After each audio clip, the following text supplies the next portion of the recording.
Section 1. You will hear a telephone conversation between an official at a village hall and a woman who wants to hire a public room.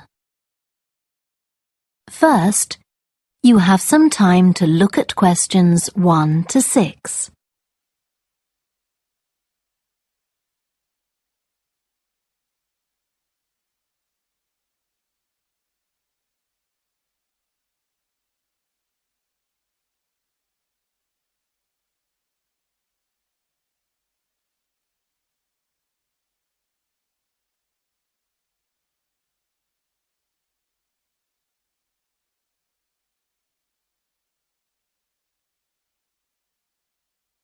You will see that there is an example that has been done for you.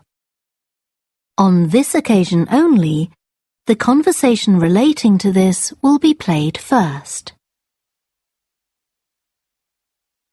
Hello? Oh, hello.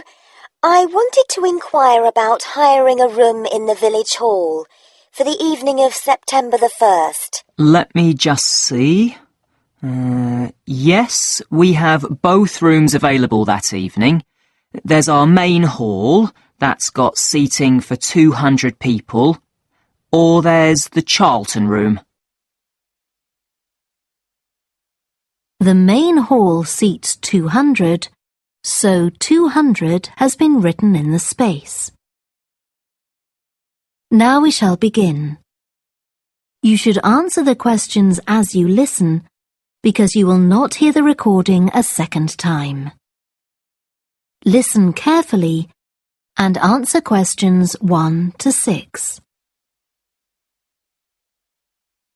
Hello? Oh, hello. I wanted to inquire about hiring a room in the village hall for the evening of September the 1st. Let me just see. Yes, we have both rooms available that evening. There's our main hall, that's got seating for 200 people, or there's the Charlton room. Sorry? The Charlton room, Charlton.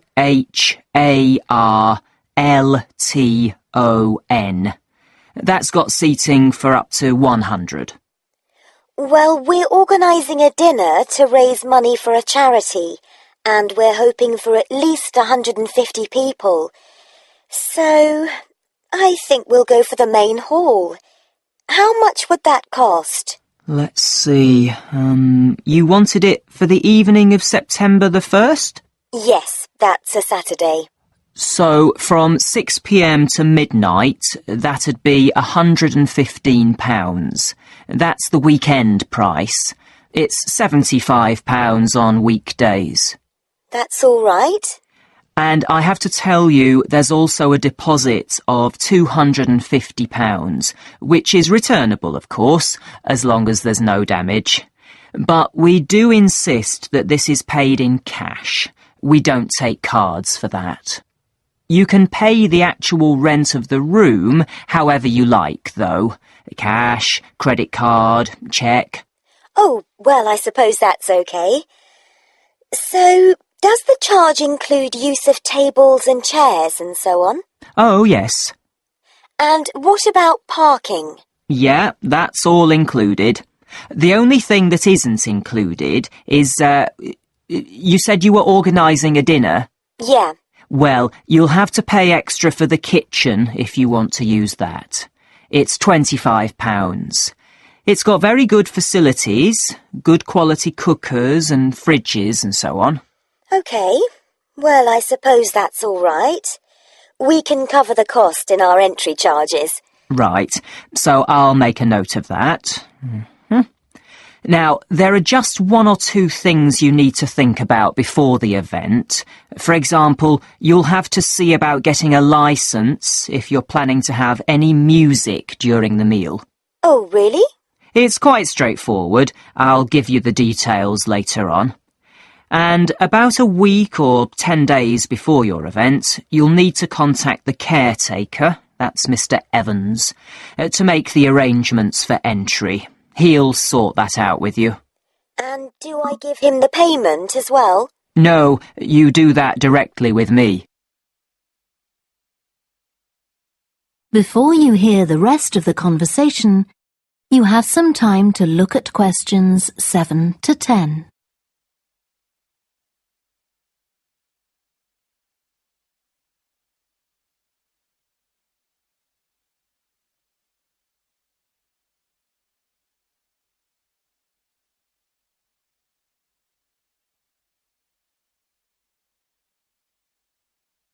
Now listen and answer questions 7 to 10. Right. Now, is there anything I need to know about what happens during the event? Well, as you'll be aware, of course, the building is no smoking throughout. Of course. Now, are you having a band? Yes. Well, they'll have a lot of equipment, so rather than using the front door, they should park their van round the back and use the stage door there. You can open that from inside, but don't forget to lock it at the end. OK. And talking of bands, I'm sure I don't need to tell you this, but you must make sure that no one fiddles about with the black box by the fire door. That's a system that cuts in when the volume reaches a certain level. It's a legal requirement. Sure. Anyway, we want people to be able to talk to one another, so we don't want anything too loud. Oh, that reminds me. We'll be having speeches. Are there any microphones available? Yep, just let the caretaker know. He'll get those for you. Right, now, when the event is over, we do ask that the premises are left in good condition. So there's a locked cupboard, and you'll be informed of the code you need to open that. It's got all the cleaning equipment, brushes and detergent and so on. Right. So what do we need to do after everyone's gone? Sweep the floors, I suppose? Well, actually, they have to be washed, not just swept. Then you'll be provided with black plastic bags, so all the rubbish must be collected up and left outside the door. Of course. We'll make sure everything's left tidy. Oh, and I forgot to ask. I presume we can have decorations in the room? Yes, but you must take them down afterwards. Sure. And the chairs and tables should be stacked up neatly at the back of the room. I'll make sure I've got a few people to help me. That is the end of section 1. You now have half a minute to check your answers.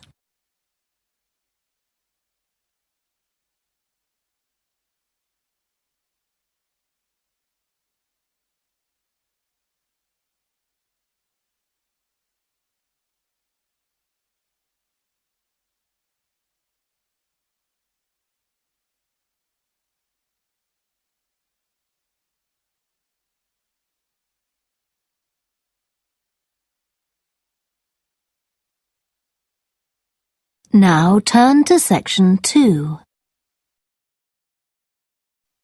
Section 2.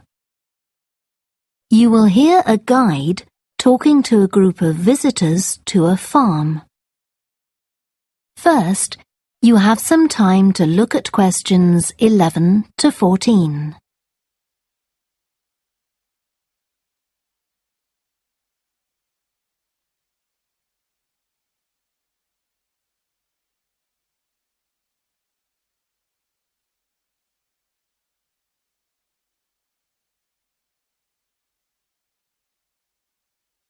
Listen carefully and answer questions 11 to 14. Welcome to the Fiddy Working Heritage Farm. This open-air museum gives you the experience of agriculture and rural life in the English countryside at the end of the 19th century. So you'll see a typical farm of that period, and like me, all the staff are dressed in clothes of that time. I must give you some advice and safety tips before we go any further. As it's a working farm, please don't frighten or injure the animals. We have a lot here, and many of them are breeds that are now quite rare. And do stay at a safe distance from the tools. Some of them have sharp points, which can be pretty dangerous, so please don't touch them. We don't want any accidents, do we? The ground is very uneven, and you might slip if you're wearing sandals, so I'm glad to see you're all wearing shoes. We always advise people to do that. Now, children of all ages are very welcome here, and usually even very young children love the ducks and lambs, so do bring them along next time you come.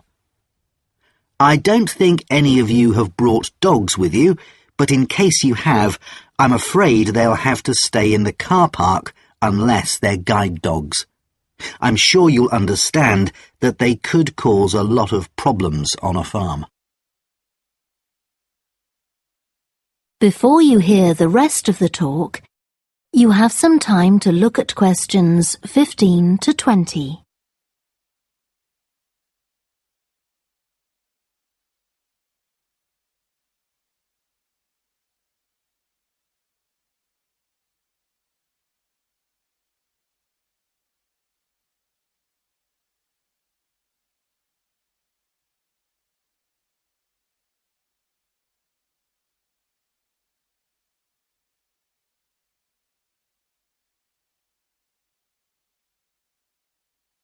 Now listen and answer questions 15 to 20. Now let me give you some idea of the layout of the farm. The building where you bought your tickets is the new barn immediately to your right, and we're now at the beginning of the main path to the farmland, and of course the car park is on your left. The scarecrow you can see in the car park in the corner beside the main path is a traditional figure for keeping the birds away from crops. But our scarecrow is a permanent sculpture. It's taller than a human being, so you can see it from quite a distance. If you look ahead of you, you'll see a maze. It's opposite the new barn, beside the side path that branches off to the right, just over there. The maze is made out of hedges which are too tall for young children to see over them, but it's quite small, so you can't get lost in it. Now, can you see the bridge crossing the fish pool further up the main path? If you want to go to the cafe, go towards the bridge and turn right just before it.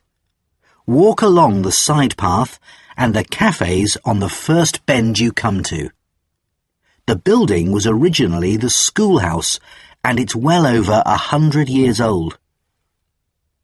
As you may know, we run skills workshops here, where you can learn traditional crafts like woodwork and basket making. You can see examples of the work and talk to someone about the courses in the Black Barn. If you take the side path to the right, here, just by the new barn, you'll come to the Black Barn, just where the path first bends. Now, I mustn't forget to tell you about picnicking, as I can see some of you have brought your lunch with you. You can picnic in the field, though do clear up behind you, of course. Or if you'd prefer a covered picnic area, there's one near the farmyard, just after you cross the bridge. There's a covered picnic spot on the right. And the last thing to mention is Fiddy House itself. From here you can cross the bridge, then walk along the footpath through the field to the left of the farmyard. That goes to the house, and it'll give you a lovely view of it. It's certainly worth a few photographs, but as it's a private home, I'm afraid you can't go inside. Right, well, if you're all ready, we'll set off on our tour of the farm.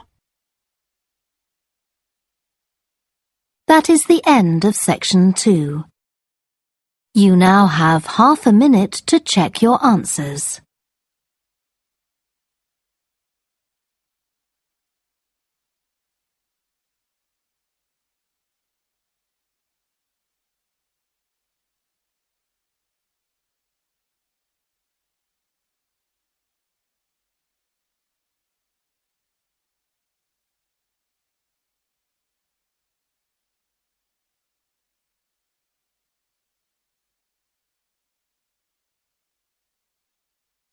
Now turn to Section 3.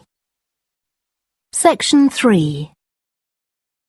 You will hear two psychology students called Lisa and Greg discussing a project they have to do. First, you have some time to look at questions 21 to 27.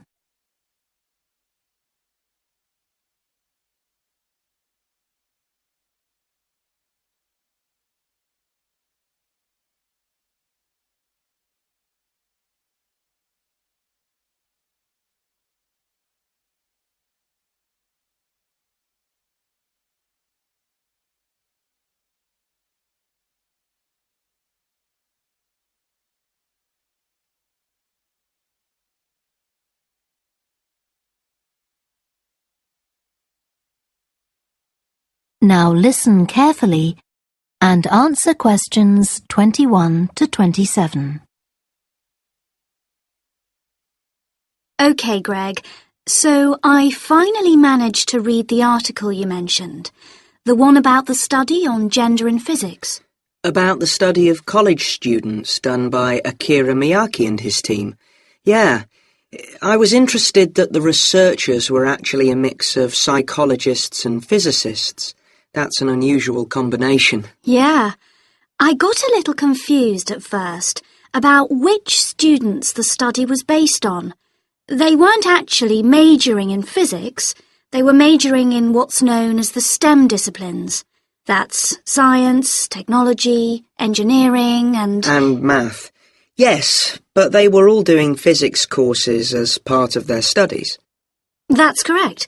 So, as I understood it, Miyake and co. started from the fact that women are underrepresented in introductory physics courses at college, and also that, on average, the women who do enroll on these courses perform more poorly than the men.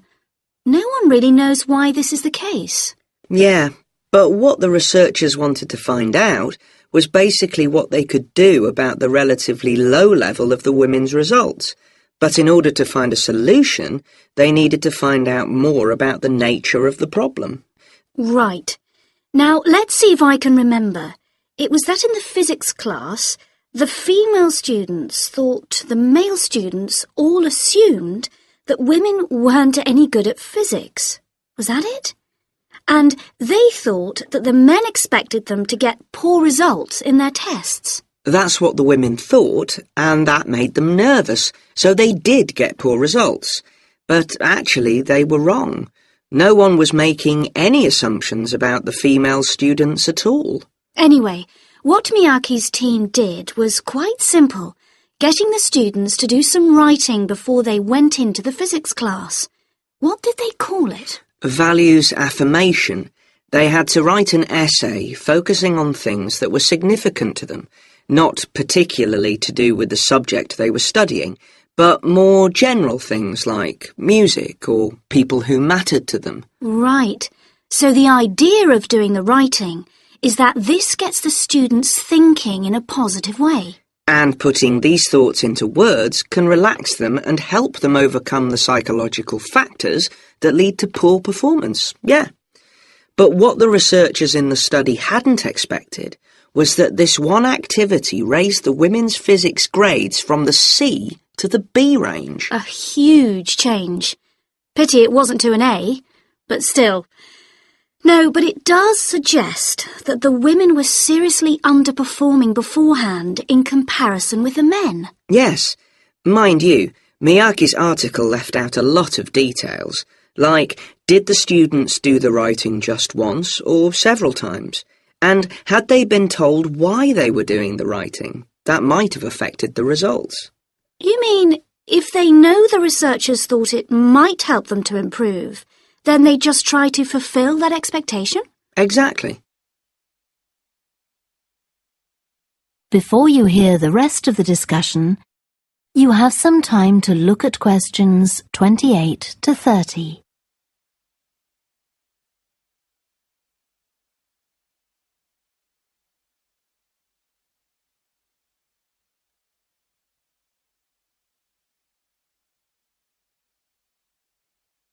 Now listen and answer questions 28 to 30. So anyway, I thought for our project we could do a similar study, but investigate whether it really was the writing activity that had that result. OK, so we could ask them to do a writing task about something completely different, something more factual, like a general knowledge topic. Maybe, or we could have half the students doing a writing task and half doing something else, like an oral task.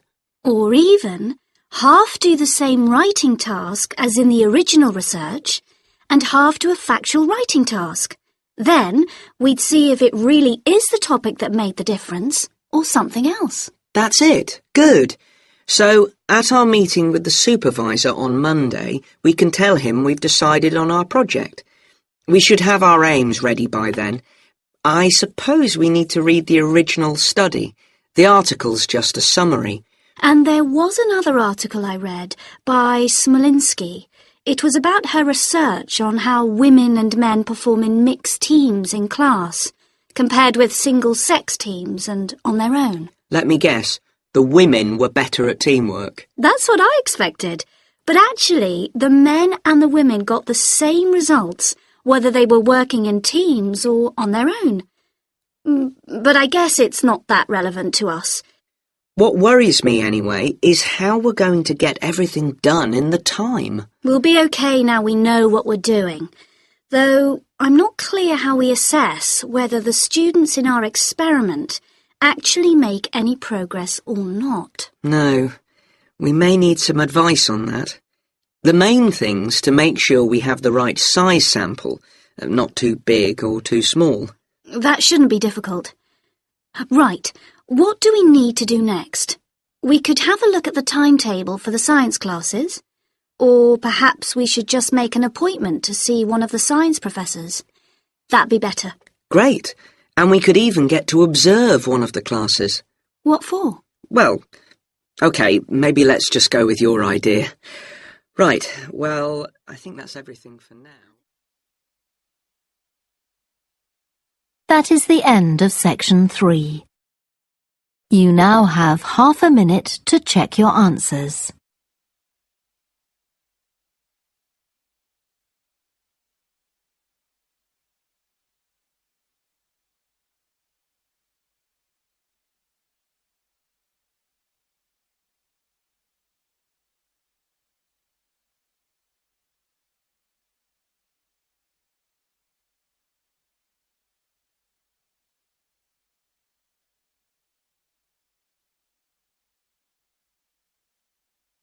Now turn to section 4. Section 4. You will hear part of a student presentation about the variety of different species that live in the world's oceans. First, you have some time to look at questions 31 to 40.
Now listen carefully and answer questions 31 to 40.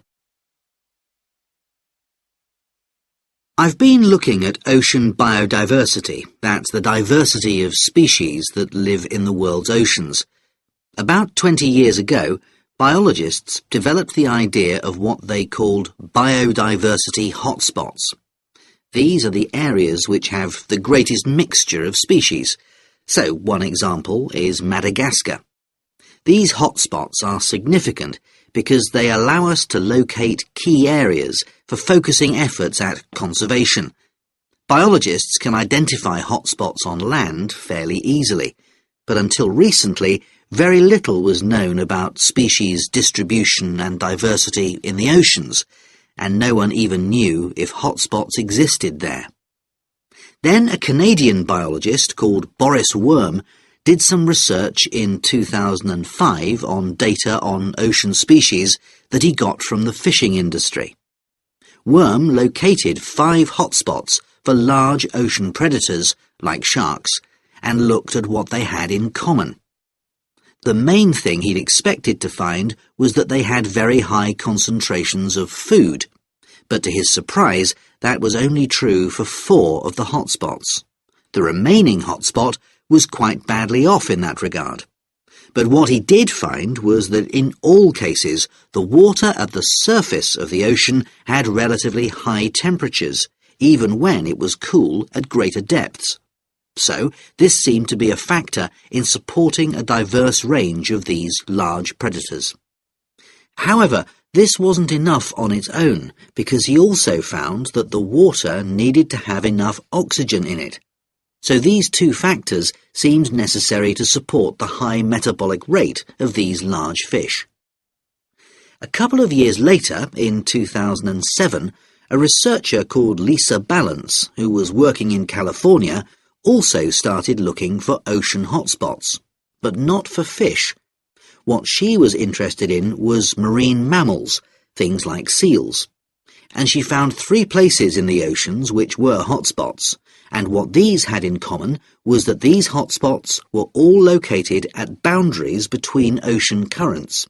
And this seems to be the sort of place that has lots of the plankton that some of these species feed on.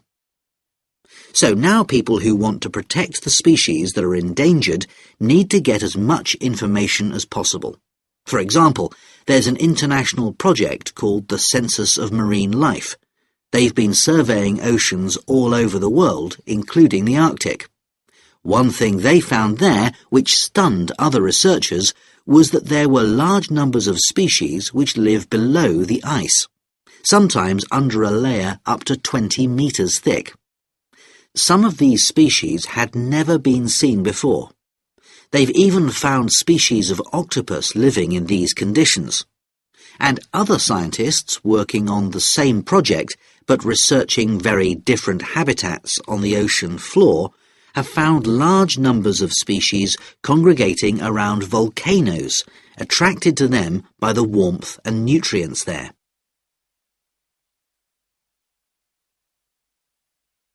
However, biologists still don't know how serious the threat to their survival is for each individual species. So a body called the Global Marine Species Assessment is now creating a list of endangered species on land, so they consider things like the size of the population, how many members of one species there are in a particular place, and then they look at their distribution in geographical terms. Although this is quite difficult when you're looking at fish because they're so mobile. And then thirdly, they calculate the rate at which the decline of the species is happening. So far, only 1,500 species have been assessed, but they want to increase this figure to 20,000. For each one they assess, they use the data they collect on that species to produce a map showing its distribution. Ultimately, they will be able to use these to figure out not only where most species are located, but also where they are most threatened. So, finally, what can be done to retain the diversity of species in the world's oceans? Firstly, we need to set up more reserves in our oceans, places where marine species are protected. We have some, but not enough. In addition, to preserve species such as leatherback turtles, which live out in the high seas but have their nesting sites on the American coast, we need to create corridors for migration, so they can get from one area to another safely. As well as this, action needs to be taken to lower the levels of fishing quotas to prevent overfishing of endangered species. And finally, there's the problem of bycatch. This refers to the catching of unwanted fish by fishing boats. They're returned to the sea, but they're often dead or dying. If these commercial fishing boats used equipment which was more selective so that only the fish wanted for consumption were caught, this problem could be overcome. OK, so does anyone have any questions about... That is the end of section 4. You now have half a minute to check your answers.